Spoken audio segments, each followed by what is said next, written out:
자, 우리 챕터 4 자원관리 능력과 관련된 내용을 한번 간단하게 이론 정리부터 진행을 좀 해보도록 하겠습니다. 자, 우선 첫 번째 기초 모듈 학습 및 기출 유형을 파악하는 부분과 관련된 내용을 정리를 좀 해보죠.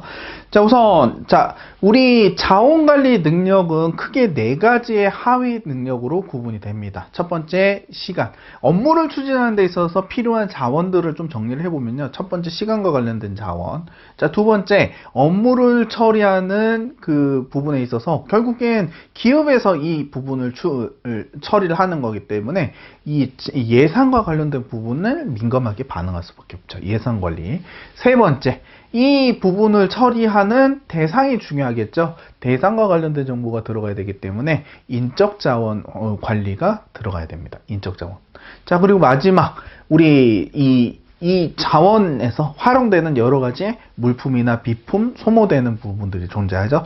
물품 관리 능력을 이야기를 해야 됩니다. 자, 그래서 요 하위 능력 첫 번째 부분, 시간과 예산 내용을 이야기를 해보죠. 자, 시간 관리 능력은 직장 내에서 간단히 말해서 시간, 이용 가능한 시간 자원이 어느 정도가 되는지를 확인하고 그 부분을 실제로 어떻게 활용할지를 계획하고 관리하는 능력이라고 보시면 됩니다. 자, 그런데 이 시간 관리의 낭비 요인 부분이 굉장히 중요해요. 시간 관리를 할 때 시간을 제대로 관리하지 못하는, 낭비하게 되는 요인들을 구분을 해보니까 우리가 대략 요 정도의 요 부분들로 구분을 할 수가 있다는 거죠.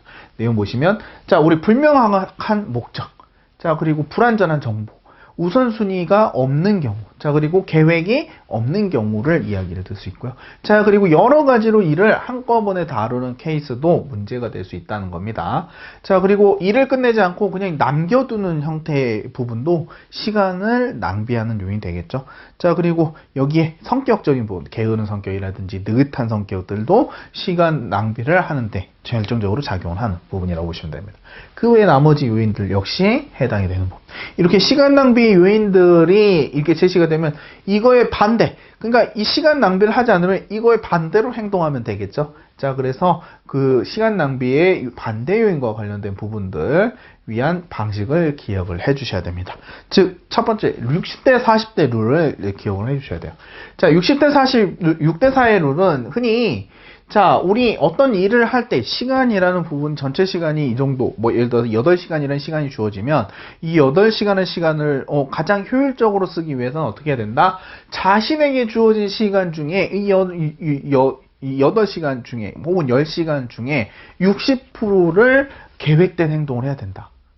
60% 정도를 이렇게 계획된 행동을 하고요. 자, 그리고 이 나머지 40%의 행동 중에, 자, 20%는 계획 외적인 행동. 그러니까 어떻게 보면 돌발적인 상황에 대처하는 행동이겠죠. 자, 그리고 나머지 20%는 자발적 행동. 즉, 개인적인 일 처리라든지 어떤 이런 부분들을 자발적 행동이라고 이야기를 할 겁니다. 자, 그래서 6대 4의 법칙을 적용을 해서 시간을 활용을 해야 된다라고 이야기한 게 요 60대 40 룰이라고 보시면 되겠습니다. 자, 그리고 네 번째, 일의 우선순위 판단과 관련된 매트릭스가 등장을 하는데요.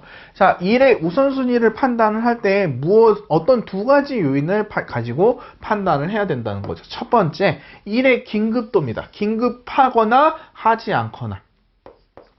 자, 긴급도와 두 번째, 중요하거나 중요하지 않은 중요도죠, 중요도. 자, 그러니까 이 긴급도와 중요도에 따라서, 자, 중요도가 높은 거, 그리고 긴급도가 이왕이면 빠른 걸 먼저 선택해야 된다는 거죠. 자, 그래서, 자, 우선 가장 먼저 처리해야 될 최우선 요건은 당장 이제 긴급하면서도 중요한 일이 될 거예요. 이게 1순위가 될 겁니다.